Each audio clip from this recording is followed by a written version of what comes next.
என்ரிச்மணி வழங்கும் investor awareness conclave second edition April 25 Anna centenary auditorium Chennai. Book now on book my show, ticket 9, market academy.in. மகளிர் இடஒதுக்கீட்டோடு இணைந்த தொகுதி மறுவரையறை மசோதா மக்களவையில் தோற்கடிக்கப்பட்டது.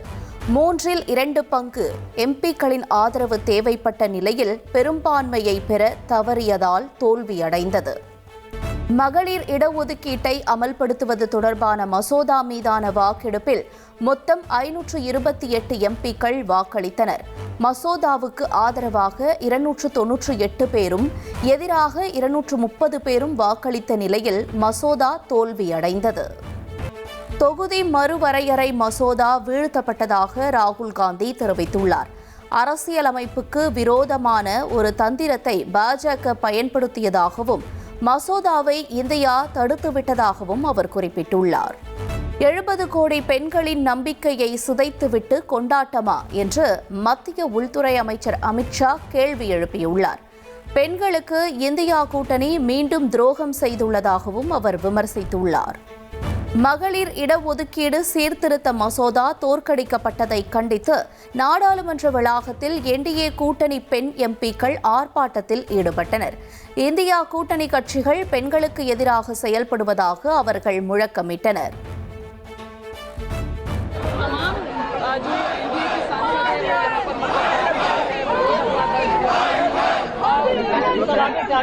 मार्च किया जा रहा है। इस तस्वीर में देखा जा सकता है।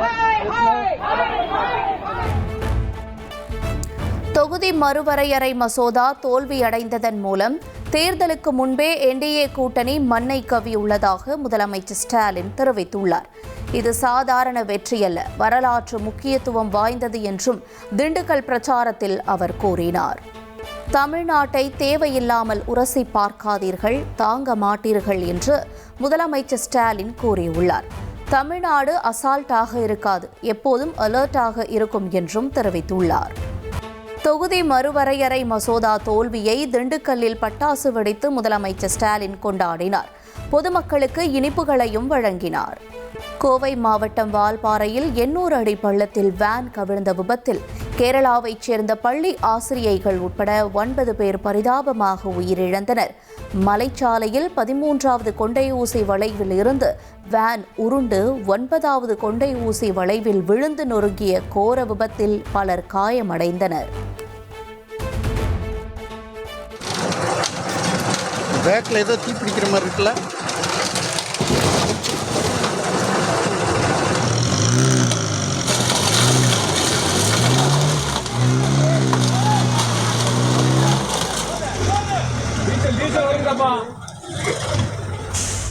வால்பாறையில் விபத்து நடந்த இடத்திற்கு நேரில் சென்று கோவை மாவட்ட ஆட்சியர் ஆய்வு செய்தார்.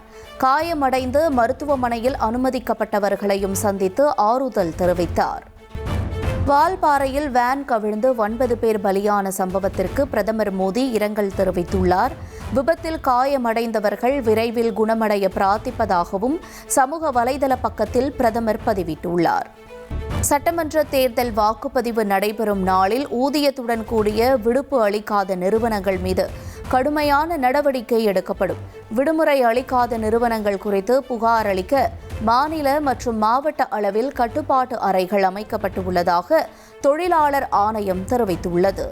தாம்பரம் அடுத்த செம்பாக்கத்தில் உரிய ஆவணங்கள் இன்றி கொண்டு செல்லப்பட்ட 1,02,60,000 ரூபாயை தேர்தல் பறக்கும் படை அதிகாரிகள் பறிமுதல் செய்தனர். வேனில் பணத்தை கொண்டு சென்ற இருவரிடம் வருமான வரித்துறை அதிகாரிகள் விசாரணை நடத்தி வருகின்றனர்.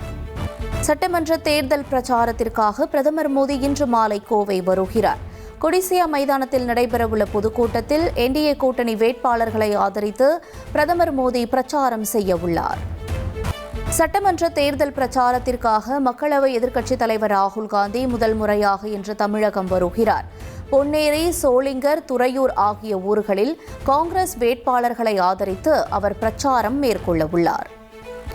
காவி கொடி ஒருபோதும் தமிழ்நாட்டில் பறக்காது என்று முதலமைச்சர் ஸ்டாலின் தெரிவித்துள்ளார். தேனியில் நடைபெற்ற பிரச்சாரத்தில் தமிழ்நாடா டெல்லியா என்று கேள்வி எழுப்பிய அவர் இந்த போரில் பாஜக விரட்டியடிக்கப்பட வேண்டும் என்றும் கூறினார். தமிழ்நாடா டெல்லியா, இந்த போர்ல பாஜக எனும் சர்வாதிகார பருந்து விரட்டி அடிக்கப்படணும். பாஜகவுக்கு துணை போன துரோகத்தின் முழு உருவமான பழனிசாமியுடைய அடிமை அதிமுக துரத்தடிக்கப்படணும். சட்டமன்ற தேர்தலில் அதிமுக பெரும்பாலான இடங்களில் வென்று மீண்டும் ஆட்சி அமைக்கும் என இபிஎஸ் நம்பிக்கை தெரிவித்துள்ளார். சட்டமன்ற தேர்தலுக்கு டெல்லியை ஏன் திமுக இழுக்கிறது என்றும் சேலம் பிரச்சாரத்தில் அவர் கேள்வி எழுப்பினார். நடக்குது, அப்புறம் டெல்லி எதுக்கு இழுக்கிற? தமிழ்நாட்டில் நடக்குது, என்ன சட்டமன்ற தேர்தல் தானே, அப்புறம் டெல்லிக்கு எதுக்கு பேசிட்டு இருக்காரு? தமிழ்நாட்டில் நடக்கிற சட்டமன்ற தேர்தல் இந்த கூட்டணிக்கு அதிமுக தலைமை தாங்கும். பெரும்பாலான இடங்களை வெற்றி பெற்று அதிமுக ஆட்சி அமைக்கும்.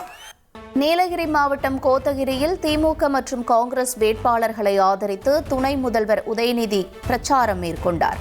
திமுக தேர்தல் அறிக்கையில் இடம்பெற்றுள்ள வாக்குறுதிகளை பட்டியலிட்டு அவர் வாக்கு சேகரித்தார். சென்னை மதுரவாயல் சட்டமன்ற தொகுதியில் அதிமுக மற்றும் பாமக வேட்பாளர்களை ஆதரித்து அன்புமணி பிரச்சாரம் மேற்கொண்டார்.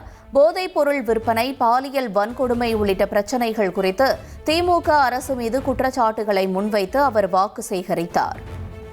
சென்னை பல்லாவரத்தில் நடைபெற்ற பிரச்சார பொதுக்கூட்டத்தில் நாம் தமிழர் கட்சி வேட்பாளர்களை அறிமுகம் செய்து வைத்து சீமான் உரையாற்றினார். நதகவின் செயல் திட்டங்களை சீமான் திரையில் ஒளிபரப்பி ஆதரவு திரட்டியது பலரது கவனத்தையும் ஈர்த்தது. எடுத்துட்டு வந்துடுவேன் கடலோர பகுதியில் வாழ்ற மக்கள்கிட்ட இருந்து இந்த மாதிரி நான் 10 ஆண்டு பசுமை திட்டம், பல கோடி பண திட்டம், இந்த மாதிரி புல்வெளிகளை எப்படி நினைக்கிறேன், அந்த நீரை வச்சு நினைப்பேன். எந்த நீரை? கழிவு நீரை சுத்திகரிச்சு எடுத்து. இப்படிலாம் கலக்க முடியாது, கலக்க கூடாது. கலந்தாயின்னு வச்சுக்க, I am very sorry. Chennai பெரம்பூரில் தேர்தல் பணிமனைக்கு சென்ற தவேக தலைவர் விஜய் அங்கு பெண்களுடன் சேர்ந்து விசில் கோலமிட்டார். பணிமனைக்கு அருகில் இருந்த வீடுகளுக்கும் விஜய் நேரில் சென்று வாக்கு சேகரித்தார்.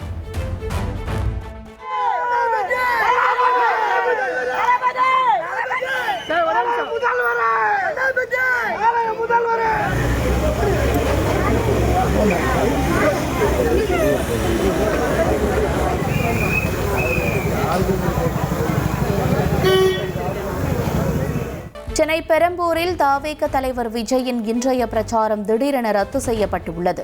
வீடு வீடாக சென்று விஜய் வாக்கு சேகரிக்க உள்ளதாக கூறப்பட்ட நிலையில் நேர பிரச்சினை காரணமாக பிரச்சாரம் ரத்தாகியிருக்கிறது. தவேக தலைவர் விஜய் போட்டியிடும் பெரம்பூர் தொகுதியில் முதலமைச்சர் ஸ்டாலின் தலைமையில் நாளை மறுதினம் பிரம்மாண்ட பேரணி நடைபெற உள்ளதாக தகவல் வெளியாகியுள்ளது. திமுக கூட்டணி கட்சி தலைவர்களும் பேரணியில் பங்கேற்க உள்ளதாக கூறப்படுகிறது. திருப்பரங்குன்றம் மலையில் முருகன் அருளால் தீபம் ஏற்றப்படும், மக்களின் வாழ்க்கையும் உயரும். திருப்பரங்குன்றத்தில் திமுக வேட்பாளரை ஆதரித்து பிரேமலதா பிரச்சாரம். தமிழகத்தில் பிரச்சாரம் ஓய்வதற்கு 3 நாட்களே உள்ள நிலையில் மத்திய உள்துறை அமைச்சர் அமித்ஷா நாளை தமிழகம் வருகிறார். முடக்குறிச்சி தொகுதியில் அமித்ஷா ரோட் ஷோ மேற்கொள்ள இருப்பதாக பாஜக மாநில தலைவர் நயினார் நாகேந்திரன் தெரிவித்துள்ளார். தமிழக சட்டமன்ற தேர்தலை முன்னிட்டு பாமக நிறுவனர் ராமதாஸ் தபால் வாக்கு மூலம் ஜனநாயக கடமையை ஆற்றினார். மூத்த குடிமக்களுக்கான வீட்டிலிருந்தே வாக்களிக்கும் வசதியை பயன்படுத்தி தைலாபுரம் இல்லத்தில் வாக்கினை செலுத்தினார்.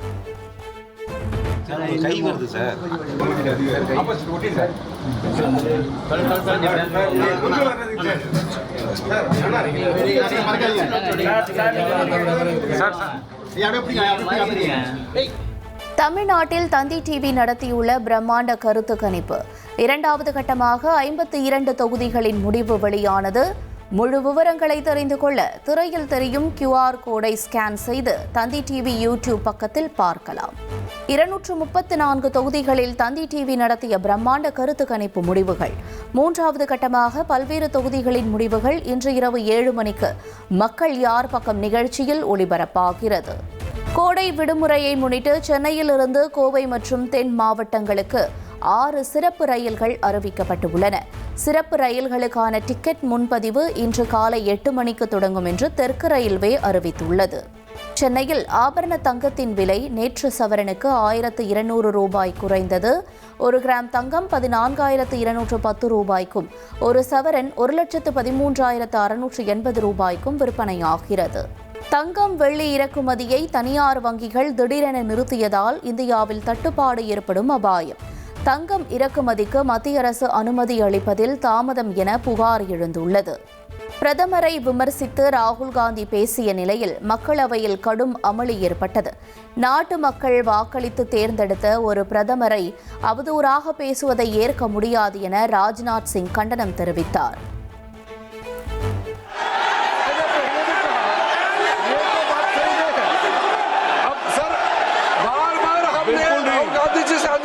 ये तरीका बिल्कुल भी नहीं है, होने के नाते बिल्कुल नहीं बोलिए, मगर बोलिए करूंगा मैं। और ये इस देश का 140 करोड़ का चुनाव हुआ प्रधानमंत्री को ये अनाप शनाप बात करके வடக்கு தெற்கு என பிரித்து பேசுவது கவலையாக உள்ளதாக மத்திய அமைச்சர் அமித்ஷா கூறினார். மத்திய பாஜக அரசை பொறுத்தவரை எந்த பிரிவினையும் கிடையாது என்றும் மக்களவையில் அவர் விளக்கம் அளித்தார். நாடாளுமன்றத்தில் திமுகவினர் கருப்பு உடை அணிந்து பங்கேற்றதை விமர்சித்த பிரதமர் மோடிக்கு திமுக எம்பி கனிமொழி பதிலடி கொடுத்துள்ளார். பெண் சக்தியை பறைசாற்றும் பெண் தெய்வமான காளியும் கருப்பு உடைதான் அணிந்துள்ளார் என்று கனிமொழி கூறியுள்ளார். கர்நாடக பாஜக தலைவர் யோகேஷ் கவுடா கொலை வழக்கில் காங்கிரஸ் எம்எல்ஏ வினய் குல்கர்னி உள்ளிட்ட 16 பேருக்கு ஆயுள் தண்டனை விதிக்கப்பட்டுள்ளது.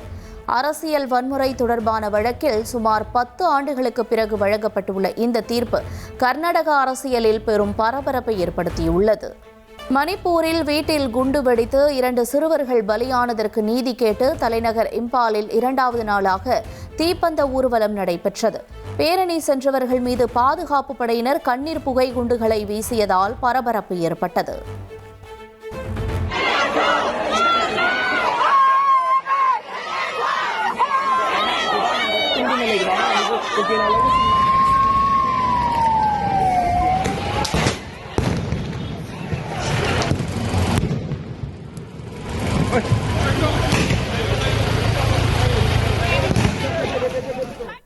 சுகேஷ் சந்திரசேகர் தொடர்புடைய 200 கோடி ரூபாய் பண மோசடி வழக்கில் நடிகை ஜாக்லின் பெர்னாண்டஸ் அரசு தரப்பு சாட்சியாக மாற விருப்பம் தெரிவித்துள்ளார்.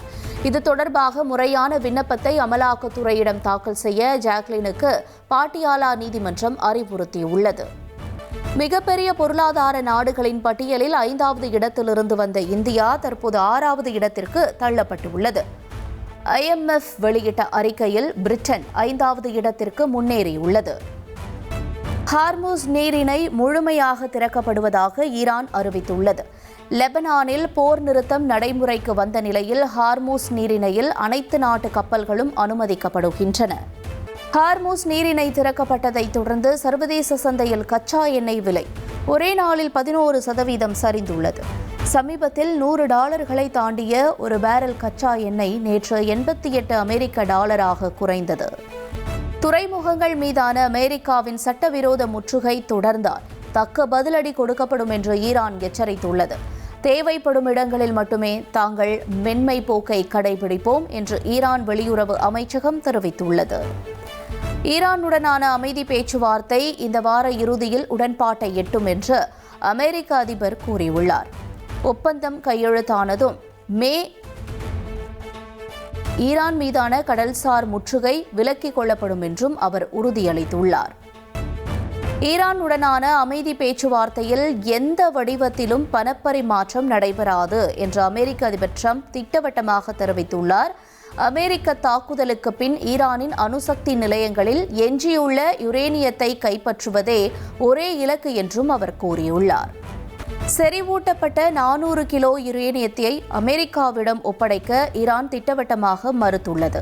ஈரானின் அணுசக்தி இருப்பு ஒருபோதும் வெளிநாட்டுக்கு மாற்றப்படாது என்று அந்நாட்டின் வெளியுறவு அமைச்சகம் கூறியுள்ளது. IPL கிரிக்கெட் தொடரின் 25வது லீக் ஆட்டத்தில் கொல்கத்தாவை 5 விக்கெட் வித்தியாசத்தில் வீழ்த்தி ஹேட்ரிக் வெற்றியை பதிவு செய்தது குஜராத் டைட்டன்ஸ் அணி.